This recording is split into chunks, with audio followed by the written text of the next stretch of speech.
السلام علیکم، میں سجاد عزیز، میں ایک ٹیچر ہوں اور پچھلے 12 سال سے میں پڑھا رہا ہوں اور پچھلے کچھ 4 سال سے میں سوشل میڈیا کے اوپر بچوں کے لیے کام کر رہا ہوں۔ بچوں کی پڑھائی کے حوالے سے میری ویڈیوز ہوتی ہیں۔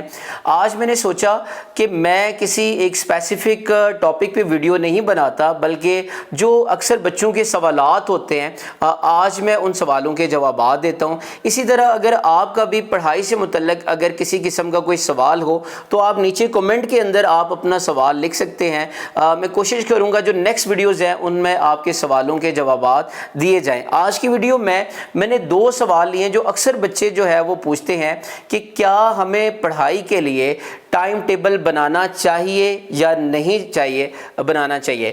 آپ دیکھیں ٹائم ٹیبل جو ہے، سب سے پہلے تو ہمیں یہ دیکھنا ہے کہ ٹائم ٹیبل بنانے کے فائدے اور نقصانات کیا ہیں۔ دیکھیں جو ٹائم ٹیبل ہوتا ہے، جب بھی کوئی اسٹوڈنٹ پڑھائی کے لیے ایک ٹائم ٹیبل کو ڈیزائن کرتا ہے، اپنا ایک ٹائم ٹیبل بناتا ہے، تو وہ اپنے ٹائم کو بھرپور طریقے سے استعمال کرتا ہے۔ اس طرح اس کا جو وقت ہے وہ ضائع ہونے سے بچ جاتا ہے اور فوکس کے ساتھ وہ پلان کر کے اسٹڈی کرتا ہے۔ دیکھیں جتنے بھی اسٹوڈنٹس ہیں سب کے پاس 24 آورز ہوتے ہیں، دن میں 24 گھنٹے ہوتے ہیں۔ اگر ایک ٹاپر ہے اس کے پاس بھی 24 گھنٹے ہیں، جو ایک ایوریج اسٹوڈنٹ ہے اس کے پاس بھی 24 گھنٹے ہیں، لیکن وہ ٹائم ٹیبل بنا کے اپنے وقت کا بہترین استعمال کرتا ہے۔ لیکن کچھ اسٹوڈنٹ ایسے ہوتے ہیں جو ٹائم ٹیبل کو فالو نہیں کر پاتے۔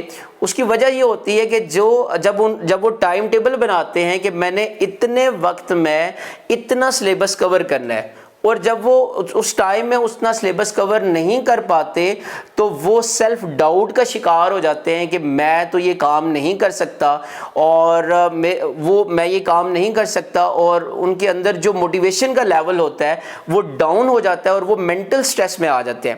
اب اس کا دیکھیں حل کیا ہے۔ دیکھیں جب بھی آپ ٹائم ٹیبل بناتے ہیں تو ٹائم ٹیبل میں دیکھیں 2 چیزیں ہوتی ہیں، ایک آپ کے پاس ٹائم ہوتا ہے اور دوسرا سلیبس ہوتا ہے۔ آپ دونوں چیزوں کو فکس کر دیتے ہیں کہ میں نے اتنے ٹائم میں اتنا سلیبس کور کرنا ہے۔ آپ یہ کام کریں، آپ دونوں میں سے ایک چیز کو فکس کریں، دوسری چیز کو آپ آزاد کر دیں۔ فار ایگزامپل اگر آپ یہ کہتے ہیں کہ میں نے آج کے دن میں شام کو 3 بجے سے لے کر 4 بجے تک 1 گھنٹے میں میتھ کا ایک چیپٹر کرنا ہے، تو آپ یہ کریں کہ آپ 1 گھنٹہ میتھ کی پریکٹس کریں، اور آپ کا بے شک وہ ایک چیپٹر کمپلیٹ نہ ہو کوئی بات نہیں، لیکن آپ کم سے کم 1 گھنٹہ لازمی پڑھیں۔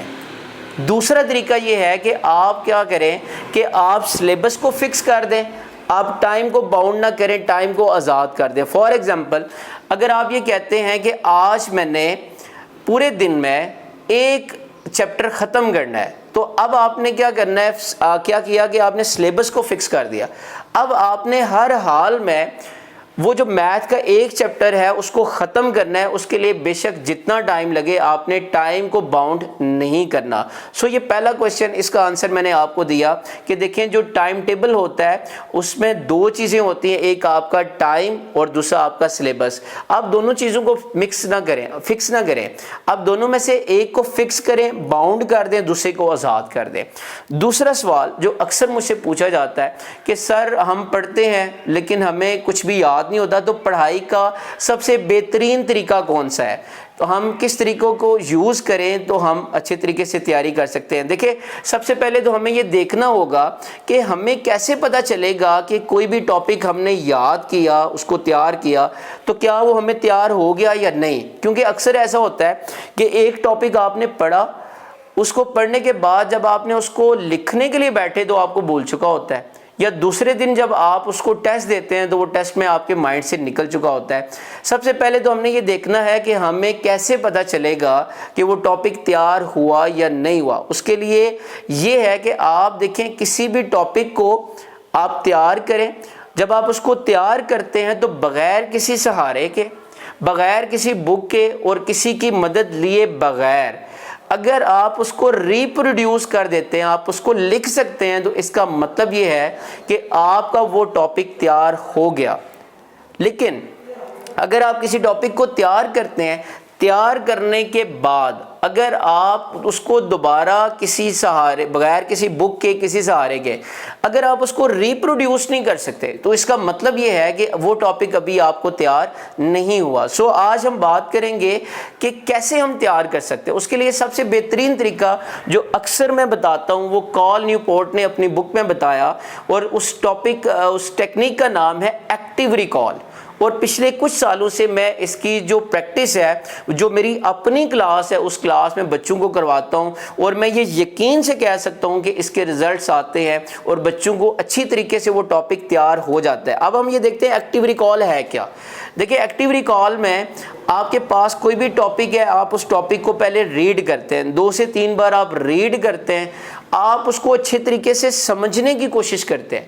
جب آپ اس کو سمجھ لیتے ہیں, اس کو آسان ورڈنگ میں سمجھتے ہیں, اس کو سمجھنے کے بعد اب آپ نے اس بک کو بند کر دینا ہے. بک کو بند کرنے کے بعد اب آپ نے اسی ٹاپک کو خود ایکسپلین کرنا ہے, اور وہ جو ایکسپلین کریں گے وہ اپنے آسان ورڈنگ میں ایکسپلین کرنا ہے, اور اتنے فلو کے ساتھ ایکسپلین کرنا ہے کہ اس میں آپ کا فلو ہو, آپ اس میں رکے نہ. اور آپ جب آپ ایکسپلین کر رہے ہوں تو آپ یہ فیل کریں کہ آپ یہ ٹاپک جو ہے وہ آپ کسی دوسرے کو سمجھا رہے ہیں. اگر آپ ایزیلی سمجھا رہے ہیں اس کا مطلب ہے کہ اب آپ نے اس ٹاپک کو تیار کر لیا. اگر آپ کو وہ ایزیلی ایکسپلین نہیں کر پا رہے, اس کا مطلب ہے کہ ابھی اس ٹاپک کو مزید سمجھنے کی گنجائش ہے, اس کو مزید تیار کرنے کی گنجائش ہے.